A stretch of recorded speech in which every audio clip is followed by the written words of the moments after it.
What's good, everybody? It is time for Sunday Brunch on your daily sports betting brand of record. We like to call it the Early Edge. We are powered, as always, by the almighty SportsLine, the best value in all of sports betting. And it's not close, coming off a fantastic day at the brand. How about this? A little 6-2 day on Saturday as FAU got it done over K-State. Florida Atlantic got it done. Berg Bet, solid. UConn, boy, they look like the class of the field. All 4 number 1 seeds are out. But how are you doing at home? So many of you. It's our biggest to date Early Edge Bracket Challenge. And, Thomas, Scott, Nick, Karen, everybody is alive right there. What happens today will lead to who raises the trophy for the first time. Now, we have our internal competition because, here at the Early Edge brand, everybody thinks they're the best, but who truly is? Well, right now, RJ White is because he's got 8 points. Zach Attack, Berg Bets, they have 7. And look, we have a little tie at 5. So today, might bring tiebreakers into play. Who's your favorite capper? Do you want to tail them? Here are their picks, all 8 of those picks. Just a little added value for you this morning if you're wondering where their heads are at. So with all that being said, let's bring in the stars of the show. You know them. You love them. And, gentlemen, let me just start by saying good morning. It's great to see you on a Sunday. And we'll go in this order. Live from parts unknown. The man's got a new microphone. He's got a new backdrop. But he is the same props savage he's always been. PropStarz, good morning, sir. Good morning, Coach. Sia, EC, great to see you guys. I'm fired up. We had a good day yesterday. Won our pick from the stream. Also put another pick up on the site. Both plays cashed in the second quarter. Hopefully we can keep that momentum rolling today. That's right. You talk to me. You look me dead in the eyes, PropStarz. You look me dead in the eyes. Now, Fizz in the chat says, look forward to this morning show. Keep spitting knowledge. Haven't missed one single show in the last 6 months. Damn, son. Every day for 6 months? That's dedication. Just like this next man. He is the counselor of cash. Mr. Sia Nejad. Good morning, sir. I am excited. College basketball may be coming to a close, but I got to be honest, Coach, I'm on a show with, of course, EC, but you and PropStarz, and it makes me think maybe we're in NFL season. A lot of news, Rashad Penny, Miles Sanders. There's so many moving parts going on right now. And then with Lamar Jackson as well. It's not football season, right? Good news. We have a lot going on in golf today. So I'm really excited to talk about that later on in the show. But hopefully we're going to sweat an outright ticket because, Coach, I know you got one and I know I got a couple. Well, it's so funny that you should mention golf today because I was at the club yesterday. And the club is going to be something that I start to talk about here on the show. It's just simply known as the club. And I was kind of telling a story, and they were asking about the players. And then all of a sudden, out of nowhere, my phone vibrates. I take it out of my pocket. I open it and look, and it says, Eric Cohen has paid you $100. And it wasn't for one event. It wasn't for one game where he got lucky. It was for an entire golf event. I had to flex my muscles. I had to show him who's boss. And he just has to sit there and take it. There's nothing he can say. Ladies and gentlemen, he is very important to our brand, all kidding aside. EC, good morning, sir. Well, Coach, good morning. I'm glad I did you a favor by not picking any golfer outside of Scotty Scheffler beyond the Sweet 16. So I thought that it was very nice of me to donate $100 to your cause.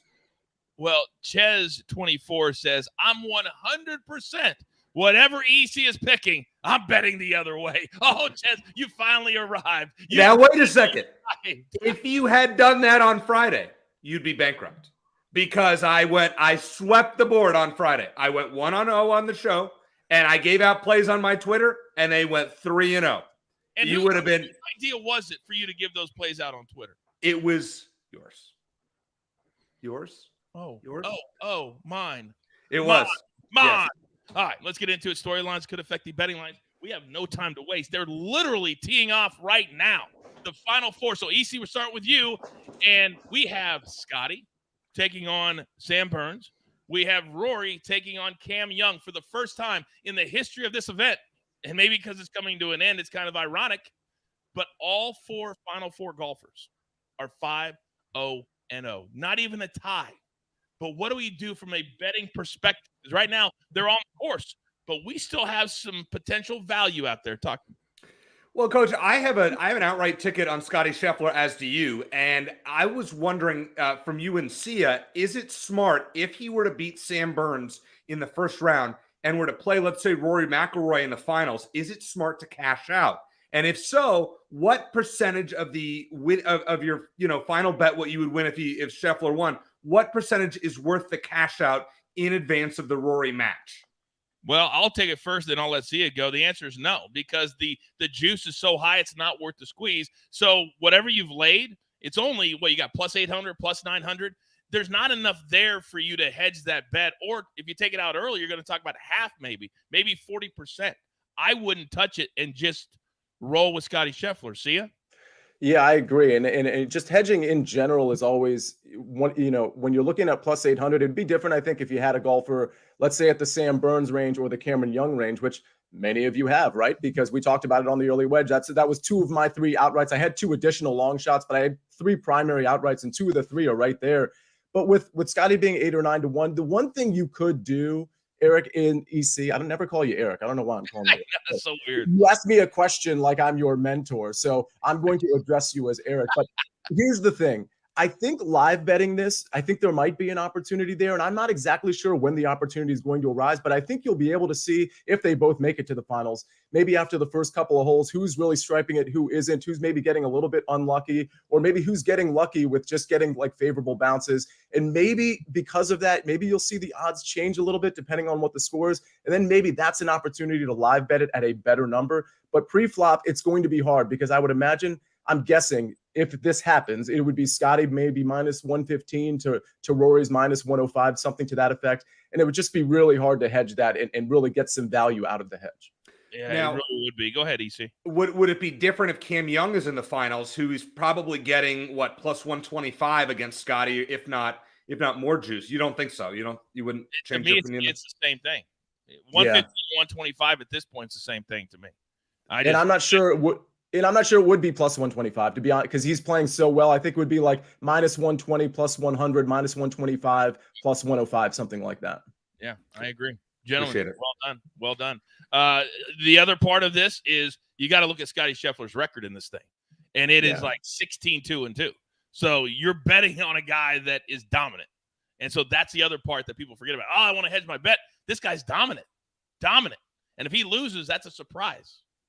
Yeah, but Coach, if you look at the Final Four, it's fair to say that Scheffler has been the least impressive of all 4 golfers thus far. Sure. Is he still playing? He is. There you go. All right.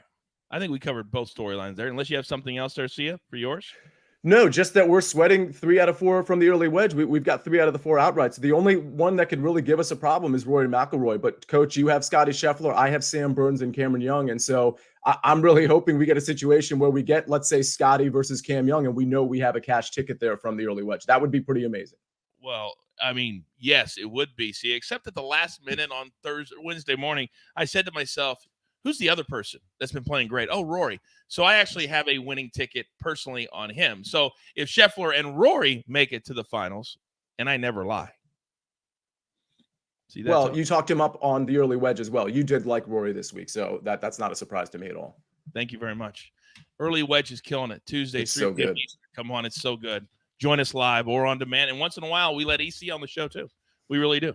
Now, I hate it when we make a legend wait this long to talk. It hurts my heart. So we are now turning our attention to the NBA, which in 2 more days will be the only basketball that we have. And we have to lean into it. And now all NBA props at SportsLine, they are documented. You can get them there. So, Alex, as I look at the Defensive Player of the Year, do we have any value there at all? We do, Coach. We've got a very interesting 2-horse race. It has been this way through most of the season between Brooke Lopez and Jaren Jackson Jr. They have been kind of seesawing, flip-flopping back and forth. Currently, right now, you can find Brooke Lopez as a -150 favorite. Jaren Jackson is around +200 to +250. I really think there's a lot of value to be had betting on Jaren Jackson to win this award. First and foremost, he leads the NBA in blocks. There's a heavy correlation between whoever leads the NBA in blocks and winning this award. Furthermore, a lot of the defensive metrics tend to really favor Jaren Jackson. A lot of the voters who are broadcasters and journalists who don't watch Jaren Jackson every night, they're just going to default to a lot of these advanced metrics where Jaren Jackson has a really sizable lead. The only thing Brooke really has going, in my opinion, is the Bucks have the best record in the NBA, but I really think this is actually Jaren Jackson's award to win. And if you get him around +200, +250, there is a lot of value there. He is an absolutely unbelievable defender. If you haven't watched Memphis play basketball, his ability to impact the game, versatility to guard multiple positions, his help side defense is the best in the NBA. He's the preeminent shot blocker in the NBA right now too. So watch yourself some Jaren Jackson, and I pay very close attention to these futures markets, and I really think there's a lot of value to be had with him. Yeah, follow my man on social media. Follow him at SportsLine. Turn on your notifications. You guys know the drill. Now, you mentioned +250. In the chat, Scott is asking, if you have a win ticket on Young at +3,300, would you hedge and play a win ticket on Rory at +225? Scott, no. Now you've got 2 bets against potentially Scottie Scheffler in the finals. No, let it ride. Let it ride. All right. Now, it is that time of the show. We've got 2 big-time marquee matchups today that we've got to dive into. This is the area of the show, if you're brand new to our brand, where we just discuss from a betting perspective and give you the knowledge, educate, and entertain. It's what we do. So marquee matchup number 1, ladies and gentlemen, is Creighton and San Diego State. Yes, Alabama got rolled by SDSU. Creighton favored by 2. Total 134.5, 2:20 p.m. Eastern time. Sia, let's start with you. How are you attacking this game? Yeah, I almost had an official play on this game, and it was going to be on Creighton. I do like Creighton. It's teetering between -2 and -1.5. I have a feeling it'll settle at -2 before the game actually kicks off, but I think Creighton is really, this is one of those like kind of UConn situations. And speaking of UConn, shout out to the Big East, because they're churning out these teams like UConn, like Creighton, who are really maybe putting the Big East back on the map a little bit. Shout out to Georgetown, who got their new coach, Cooley, by the way. I'm a big Georgetown Hoyas fan. So hopefully that program emerges as they did a couple decades ago. But I think Creighton is the stronger team here. Certainly San Diego State more athletic, but I think Creighton is really just kind of coming into their own. They're a healthy team right now. They've got the inside-outside game. I think it's just going to be a little too much for San Diego State. The game's probably going to be close, but I expect Creighton to win and cover. All right. Speaking of shout-outs, shout out to Taylor in the chat. I backed EC yesterday, and I cashed. Haters gonna hate. And then if you scroll down into the chat, you see somebody had the time to not focus on the show, but to type in a response that said, Taylor, thank you, brother. Thank you, brother. See, maybe if you'd get a little more focus, you'd win in your golf picks. That's all I'm saying. See, understand. Hey, I might win in my golf picks anyways. Because if Scottie Scheffler wins, it pays for plenty of your showdowns. I have 10 already cashed tickets on Rory and Scottie. I bet on them every single match so far. That's what you do. There's no value there. I'm 10-0. There's no value in 10-0? You're laying that juice. You're laying that juice. I'm a savage. 10-0. Now, how are you leaning into this game? Creighton, laying the 2, San Diego State, big boy. And if you tell me you're leaning into a same-game parlay, I'm going to shut this show down. I actually am not, to be honest with you. But, and I'll tell you what, I think if Creighton wins, this game's going to be higher scoring. I think it's all about who controls the tempo. If San Diego State controls the tempo, I think they have a very good chance to win, and the game will be low scoring. If Creighton controls the tempo, this game's going to be in the upper 130s or 140s or beyond, and they're going to win, and it's going to be higher scoring. I think it's simple as that. I would be shocked to see San Diego State, the way that they're playing defense right now, win a high-scoring game. I think in their last 7 games, the most points they've given up is 64, and that was because Alabama was in chase mode the last game. Their defense, and I'll give some stats a little bit later in the show, has been unbelievable in the last 7 games.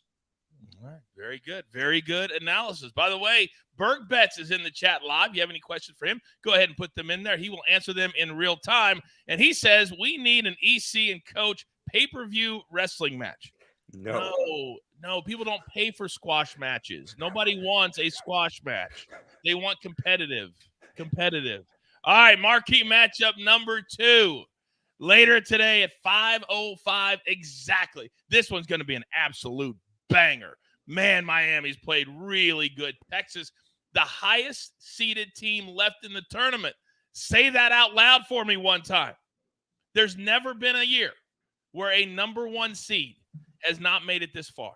This is crazy. Unprecedented. So, EC, let's start with you. How are you leaning into this game? Interesting number at 4. All right, Coach, here's my thoughts on this. So last year in the first round, Miami played a close game and they won. In the second round, they played a number 2 seed Auburn, blew them out. They got a lucky break and played Iowa State in the third round, a lower seed, and it was a moderate blowout. This year, close game, blowout, somewhat blowout, albeit it was against number 1 seed. And then last year in the fourth round, Miami, and that's where my parents went, so I love the Hurricanes, they played a number 1 seed who you might know, and from the Big 12, and lost by 26. That's where I lean today. Interesting. Sia, what say you? Yeah, I think my lean is going to be the other way here. I mean, I do think it's good to maybe go back to last year and see what happened, but there's a lot of different players on this team. And I actually think some of the players who were on that team, like Wong, for example, I think they're going to take something away from that, especially with Jim Larrañaga at the helm. So I think a key critical factor here is DeSue, right? I mean, he played last game for like 1 minute and then he was taken off the court. And we later learned that they kind of knew going in that he wasn't going to play that game. They just wanted him to be able to be on the court. At least that was my understanding. So if there's no DeSue on the menu, then I'm going to the other restaurant. And the other restaurant here is the Miami Hurricanes. I just think it's too many points here for 2 really competitive, 2 really athletic teams that can do a lot of the same things. So if I had to lean somewhere, it would be Miami. Oh, my God, you kill me, man. You absolutely kill me with some of these soliloquies when you're giving me a take in marquee matchups. But I'm ready to cash some tickets, and I know you boys are too. So it's time to get to our board. But before we do that, you know I got to pay these hefty salaries, well, at least for C and Alex. Here's a word from one of our incredible partners. Get breaking news. Big news coming out of the NFL today. Highlights and instant reactions. The largest final round comeback in tour championship history. We're down to the final 4. I just want to take time to analyze greatness. Talk winners and losers with a guy who's already a big winner. CBS Sports HQ. It's all sports all day long. All sports all day long. That's what we're all about at CBS. We're killing the game, and we're only getting bigger. So let's get into our board for the day. And I have a feeling we're going to have some fun over the course of the next 5 to 10 minutes, boys. But before we get to that, Alex, you're out of the fray. All you want to do is cash tickets. You're not down in the mud with the rest of us here in the college basketball world. No. So you, sir, are up first.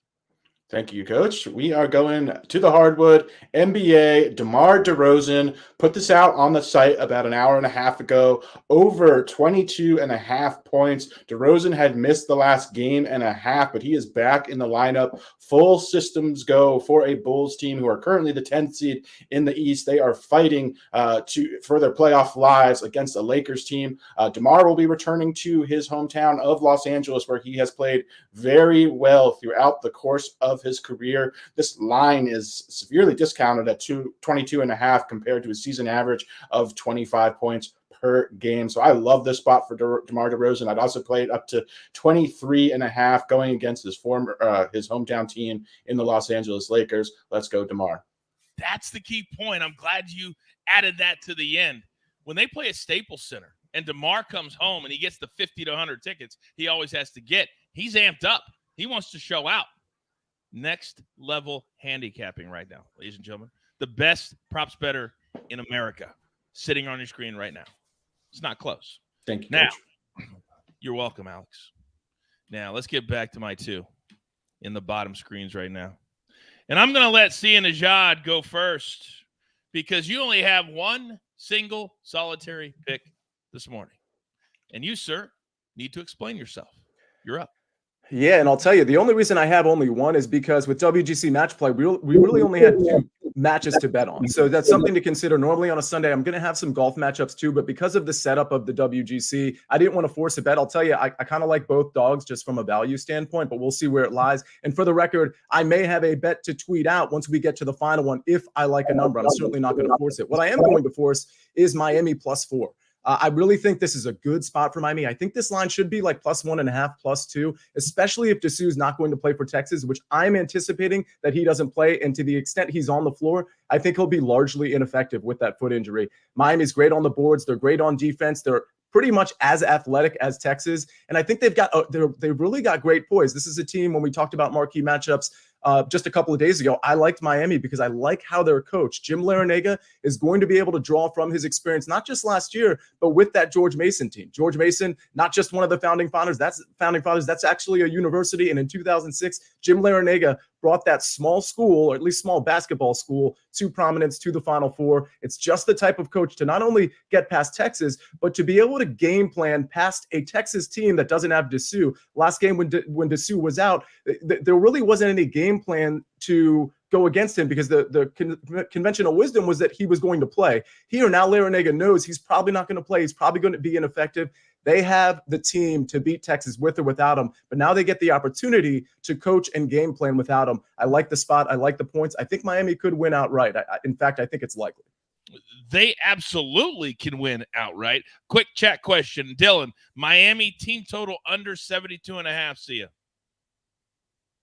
Ooh, it's not something I tend to get into. I would actually lean the over there, but it's just not something I would give out, but I would lean to the over, not the under.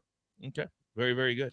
Last night I actually hit on UConn team total over. Something we don't talk about a lot in college basketball betting, but for some reason I played it last night because we gave it out. All right. So Sia's on Miami, and he said, quote, I think they could actually win on the court, but they're getting 4. So EC, I come to you, big boy, because I was quite sure this was a typo. But you actually are going to go against the counselor. So let's start with just that play. And then I know you have 2 others, but let's start with that play and just handle that business. All right, Coach. Well, I got Texas -3.5 last night. It was giving a little more juice, -118. On a 7-game winning streak right now, and their average margin of victory in those 7 games is 13 points a game. I talked about earlier what happened to Miami in the Elite Eight last year. Sia's logic makes a bunch of sense. But here's another thing.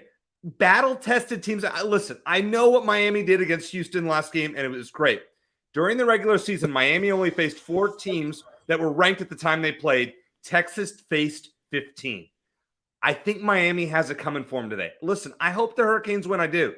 I think they're going to get blown out. So, Sia, may I ask, are you in or are you out? Well, I mean, it's funny because somebody in the chat noted that I live in South Florida and that this must be a homer pick. I'm really not a Miami guy, but I'll tell you, to answer your question, EC, I'm all about partying in the city where the heat is on all night on the beach till the break of dawn. So let's go ahead and play that music. It's gonna be a showdown. You did not just quote that song. Oh, I very much did. You did not just quote Will Smith. Oh my God. Hey, little Geppetto, can we get a little something from you over there, big boy? You know that's coming. That's down the road, Coach. My next feature. Do you know we have a best-selling artist in our midst named Little Geppetto? I did not know that. Actually. One of the most popular rappers in the history of MySpace. Of all time. Of all time at MySpace. That is awesome. I love that. And he will always be that because it doesn't even exist anymore. That's how legendary he is. And you didn't know that? I had nobody tells me these things. Watch the damn show. We talk about Little Geppetto all the time. All the time. I didn't know who that was. Not that smart to pick up on that. Ouch. In the presence of Little Geppetto. Are you I'm honored. Disrespect? And at the end he goes, I'm honored. I'm honored. I'm honored. All right. So the showdown is handled. Little Geppetto. At -4, Coach. I'm going to give Sia. I'm so confident. I'm going to give Sia not my line. I'm going to give him his line. So 4 is a push. Oh, you're going to give him that just like you gave me the win on the golf bracket when I kicked your tail? Okay. However you want to pray, as long as the emails just keep coming in with that little ding. I just love the little ding. All right, we've got 2 other plays, though, that we need to get to. We got a little racing.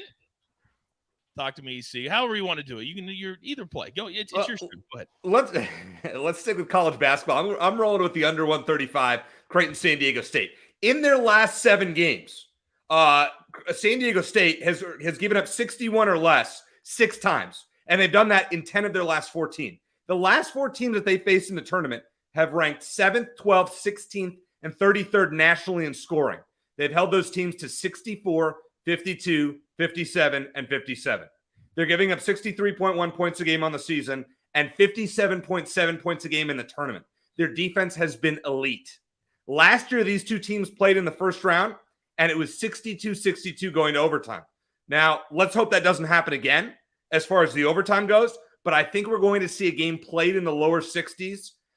I know Creighton has played 11 straight that has been at or over this number of 135, but I'm rolling with the under. I think San Diego State dictates the pace, and I think they will win the game. That's a small lean, but I'm rolling with the under as my main play here. And then let's go to NASCAR. This is another weird one, Coach. I'm taking a guy who has never raced in a NASCAR race before at minus 140. Now, tell you why. I actually went up against Michael McDowell in a, when they have like those go-karts. I actually got a chance to race against him on a road course here in Scottsdale on a go-kart, and he lapped me twice. But I know this is a road course in Texas at Circuit of the Americas. A guy named Jordan Taylor, who's making his Cup debut, he's minus 140 over Michael McDowell. He has raced IMSA cars at Circuit of the Americas 4 times with 2 wins. He was McDowell was 6th in practice. Taylor was 10th. But then Taylor turned the tables, qualified 4th out of everybody in the field. McDowell was 20th, so a huge starting advantage there. McDowell was 13th here last year and 7th the year before. So Taylor is in the number 9 car, which Chase Elliott drove. Elliott was 4th last year and 1st in 2021. I think this Taylor kid gets a top 5 finish, and I think we beat McDowell, and I'll lay that minus 140 juice. Need to get on the board here in NASCAR. Trent says, in capital letters, horrible NASCAR pick. Capital letters. But and when it hits, I hope you lose. But Gus takes the cake. Gus, he said, I missed some of EC's picks just to Google Little Geppetto. Yes. Very good use of your time, sir. Very good use of your time. Ignore EC. Look up Little Geppetto. We're killing it. Absolutely killing it. All right. Before we get to our recap, we got to pay more bills. You guys have made this show way, way too popular. What's coming in 2 weeks? Follow the path to passion, hope, and history. A tradition unlike any other. The Masters on CBS. Grab your paper. Grab your pencil. Oh, EC, you're the gift that just keeps on giving. Between you and buckets, what has my life become? All right. EC's on Creighton, San Diego State under 135. That should be a lot of fun to watch. Then Texas minus 3.5. However, the showdown with Sia is at 4.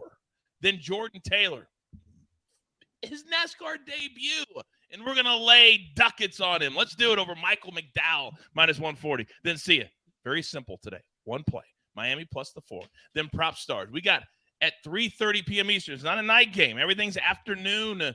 This afternoon, most of the games are. This is at 3:30 p.m. Eastern time at the Staples Center. It'll never be crypto to me. DeRozan over 22.5 points. By the way, Alex, somebody in the chat said their book has it up to 23.5. I can't remember what you said you would play it to. It's a go at 23.5. I'd maybe scale down a half a unit there. Also want to mention very briefly, Coach, I will very likely have another pick up, potentially even more than one other pickup on the site. So if you are a SportsLine subscriber, you download the app, you turn notifications on, you will get all of my picks in real time, and you would have had DeMar DeRozan at 22.5. Right now, it's up to 24.5 on some books. Is it worth $10 a month to save a point? To get all the analysis, all the articles, all the picks? Not hundreds, not thousands.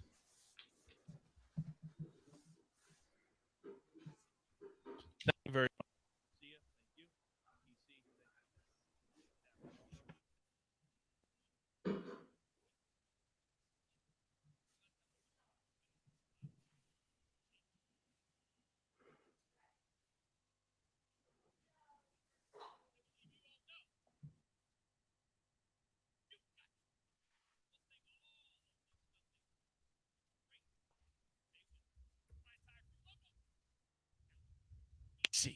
PropStarz, the snake always in the back.